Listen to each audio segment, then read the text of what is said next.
Good evening, YouTube. You guys are now watching another segment of the TheCaliEffect. Today we're going to be going over the Firefist deck profile. And before I actually get into the deck profile, I could say, preferably if I was going to a regional, a high-level event, and I wanted to play Firefist, I probably wouldn't be playing Firefist. I'd be playing Bear,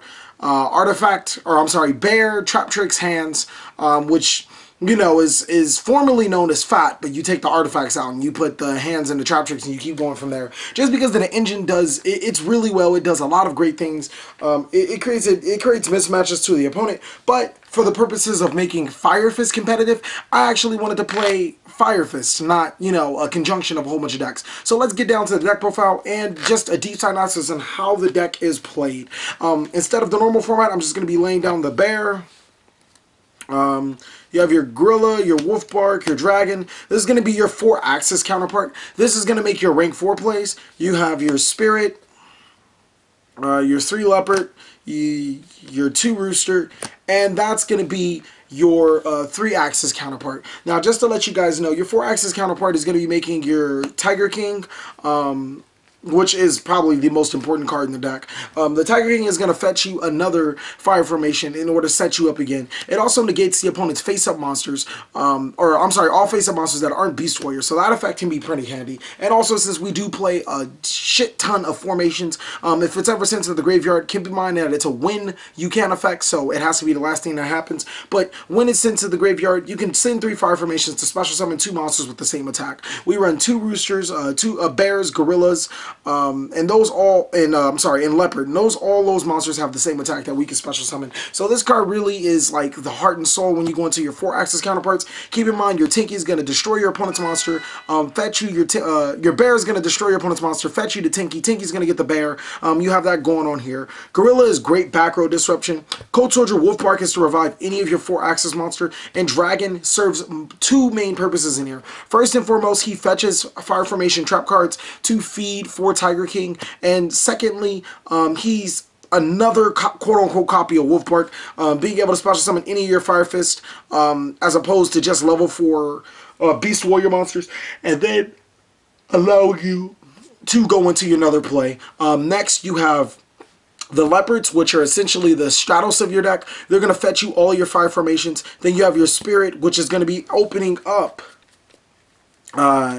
your 3 plays, but more importantly, it's going to be opening up Brotherhood of the Firefist Horse Prince. Horse Prince is going to special summon Rooster. Rooster is going to be able to add any of these Firefist, with the exception of Wolf Bark, since Wolf Bark is not a Firefist, from your deck to your hand, which allows you to start going into different plays depending on your situation. Not only that, Rooster recycles your fire formation cards into other cards. Is an extremely good card to combo off of Brotherhood of the Firefist Dragon.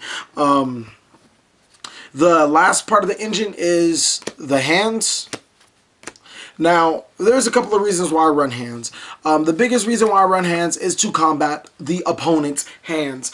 Hands seem to ruin the Firefist deck, and that's the reason why I feel that it shouldn't be really played at a high-level event. Just because if your opponent ever does play Hands, you're going to have an extremely hard time getting over them. And I'm going to admit, if there is a way to completely get over Hands with Firefist, I haven't gotten to that yet. I can't think of what gets over the Hands. Excuse me, that can be mainboarded and extremely accessible within this deck. But once I do, I'm pretty sure Firefist will be an extremely good thing. The Hands are just really good for disrupting the opponent's back row and front row monsters. Sometimes that Bear or Gorilla can't get over. And then just allowing you to plow through your opponent and go through, you know, certain problems. I was running the Trap Tricks at first, but I just favor the Hands a lot better in this deck. That's practically going to sum up the monsters. If you guys did not know, to work in conjunction with the monsters is going to be these spell cards, which are, I wonder how am I going to do this. You know what? I'm just going to move this all up here. So, bam, bam, bam, bam, bam. They're going to work in conjunction with your fire formations and your other spell cards. Now, Tinky is the second card. So you have 6 searchers in between Tinky and Leopard. You add that with Rooster, you have 8 searchers. You consider the fact that Bear, when he inflicts damage to your opponent, you have 11 searchers. You couple that with Gorilla, you have 12 searchers within this deck. That being said, that's a pretty good engine going. It allows you to search half your deck, and half your deck allows you to search this card. So as long as you can fulfill the conditions of half the cards in your deck, then you're perfectly fine. Tinky is the best. Excuse me. Tinky is the best fire formation card. Now next is Tensu. Now a lot of people only play 2 or 1 Tensu, but you guys have to remember, this is Firefist. This is pure Firefist with hands to disrupt other opponent's hands, so we won't have to deal with hands. But this is pure. I want to see this card as fast as possible. The biggest play for this deck with 3.5 is to go your normal summon, your Leopard. Let's say if I have Leopard and Tinky in hand or Leopard and Tensu, it really doesn't matter. I normal summon my Leopard. Leopard effect is to get me, for this example, I'll say Tinky, is to get me Tensu. Then I'll activate Tinky to grab Spirit. Spirit second summons himself to special summon Leopard to my side of the field. Then I'm going to synchro into Horse Prince. Horse Prince effect activates to special summon Rooster. And from Rooster effect, I'll get Bear. And then I'll use Rooster effect again to recycle the Tinky into maybe a Tensu or a Gyoko, depending on set field. The deck is just really explosive. And like I said, all of these cards are searchers to get that to your side of the field. Like that combo, that synergy that this deck has is just amazing. But I want to see this card as often as possible. If I can open up with Tensu and Leopard, or any other combination of Tensu, Tinky, Leopard, or Spirit, any 2 of those, then I am set with a Horse Prince combo. And the Horse Prince combo brings you just so much advantage. It's not even funny. Especially if your opponent allows Rooster to sit on the board. Next is 2 copies of Fire Formation Gyoko. They're searchable and they help me disrupt the back row. Lances for back row. I dropped Soul Charge down to 1. I just felt that it wasn't needed in multiple copies, but it's still a really good card in this deck. And Rekindling, which allows me to just obviously go off. Keep in mind that you can Rekindling for Brother to the Firefist Leopard, and only if you're only hitting for Leopard, that's perfectly fine. Rekindling a Leopard, Leopard effect gets you any of your Tensu, your fire formations, and then go on from there. I've done it so many times, it's not even funny. So don't feel bad for doing those type of combos, because sometimes it's just necessary. Rekindling isn't going to get you maximum advantage every single time. Now on to the traps. There's a couple of reasons why I run a lot of these cards, like the 3 chains. We've moved from 2 chains to 3 chains, 3 deprisoned, the Tension, and then just more staples. First and foremost, I want to mention the deep prisons. The reason why I run deep prisons is that, like I said, this deck completely loses to hands. And if somebody's gonna try to pull hands on me, I'm gonna be as prepared as possible. Triple copies of Dimensional Prison not only remove threats like bills from play with, because I don't really have a monster out to it. It also gets over the hands, which, like I said over and over again, is extremely problematic for this deck. 3 copies of Fiendish Chain. Fiendish Chain is superior in this deck over Breakthrough Skill, because Fiendish Chain is bounceable by Beast Lord Vulcan. It provides us just so many more options. It stops the opponent's monsters from attacking. It stops the hands from attacking. And it's just a really good card. Now, don't get me wrong, Breakthrough Skill is amazing, but this deck is not prone to floodgate cards that Breakthrough Skill would stop. So I still do run one copy of Breakthrough Skill, because effect negation is key to winning games. But I feel that Fiendish Chain in this deck is a superior card. The 2 Tension is going to be recruitable through Dragon. Once you get that Tensu Dragon combo going off, the only thing you need is Dragon and a different fire formation. You summon Dragon, you activate any of your fire formations. Dragon effect is going to get you a Tension. If you really want to go balls deep on your opponent's end phase, you activate that second Tension, get the next Tension, and then congratulations, you have 3 fire formation cards on the field waiting for you to just do whatever type of combos you want. Dragon is just going to be able to, send the Tinky or whatever the first fire formation in the Tension is, maybe special summon Leopard back to the field, special summon Bear to go to attacker gameplay, and sometimes even special summon Rooster, because you will gain Rooster's effect when it's special summoned through Dragon. Tension is just a really good card. Keep in mind that 1,000 points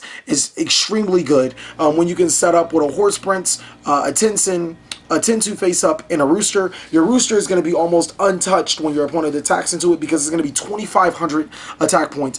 You combo that up with the sideboarded Vanities, Emptinesses that I would side in this deck, then your opponent would definitely be in for some trouble. The Solemn, Bottomless, and Torrential, or the Solemn, Bottomless, and Compulsory Staples, Breakthrough Skill, Like I said, Floodgate, extra negation, effect negation is key. I really wanted to run Vanity's Emptiness in this deck because Vanity's Emptiness is just godsend in here. But hands, like I keep telling people, those hands really hurt this deck, and I want to focus on getting rid of nothing but the hands. As for the extra deck, let me just lay that out for you guys as well. Tiger Kings. Let me lay down all my 4s. Then lay down my 3s, then my 6, and my Horse Prince. Now, if you guys keep in mind that there's only 14 slots, first and foremost, I'm missing 2 important cards from here. I would drop, depending on your local metal, maybe the Stillstorm Roach, or even the Plutautomally M7 for a Castell, because Castell is just, it's a godsend card. It's really good. Secondly, I cannot find my Beast Lord Vulcan, but Beast Lord Vulcan is a crucial card in here, being able to bounce any of my Fiendish Chains, my Tinkies, sometimes even my Tensus to bounce an opponent's card is really good in this deck. This deck just makes those plays. Tiger Kings are amazing in here for obviously said reasons. Sometimes I just want to go into the a la carte, and even if my opponent max sees me, I don't have to necessarily go into the Brotherhood of the Firefist Horse Prince play. Because remember, when I'm going Tensu Summon in the Spirit summons my other monster, my opponent's max sees me, they're gonna have to, they're able to draw another card for Horse Prince, then Horse Prince effect to special summon. Sometimes I just want to stop, and that's when Brotherhood of the Firefist Lion Emperor comes up. Also keep in mind, Lion Emperor adds 1 fire monster from your graveyard to your hand, so this is potential to grab back that Wolf Bark from your graveyard to your hand. So it's just a really good card. It doesn't really cost us anything. It's a 2300 monster, and it's a Firefist in its name. Just in case somebody goes and match us, we can still be able to go into our plays, and we can even run goes and match to stop decks like Sylvans and anything other above, because I can't think of anything else. But this deck is extremely good. I love how this deck plays. This is 3.5 Axis Firefist. If I were to run Firefist with real Firefist cards, this is probably what I would be playing. There's a lot more combos. I bet you guys are wondering why the hell is the TheCaliEffect running M7, because back then, when Rekindling was at 3, this deck plus this card was amazing. I can go Rekindling into my first to Vulcan, and then my second Rekindling into my Horse Prince, go into my plays, make M7, and then M7 pops. Now with Soul Charge being introduced back into, or I'm sorry, with a mass special summoning card being introduced back into the fray, sometimes I'll go into I'll Soul Charge for my first Horse Prince, and then I'll go into another Horse Prince play. Bam, bam, bam, special summon, M7. M7 grounds me back my Spirit, my Wolf Bark, my Bear, whatever I need to get over the opponent's options. And then here we go. Like I said, Castell, I would probably drop Stillstorm Roach for Castell, depending on your meta. There's some other cards you probably would like to drop, maybe even M7. And then I am missing that Beast Lord Vulcan from the deck. But other than that, thank you guys for watching another segment of the TheCaliEffect. Please like, comment, subscribe. If you guys ever wanted to know anything about the Firefist deck that I didn't cover, I'm pretty sure I covered it in my intro video and then in my 2 duel videos. So most of all, enjoy.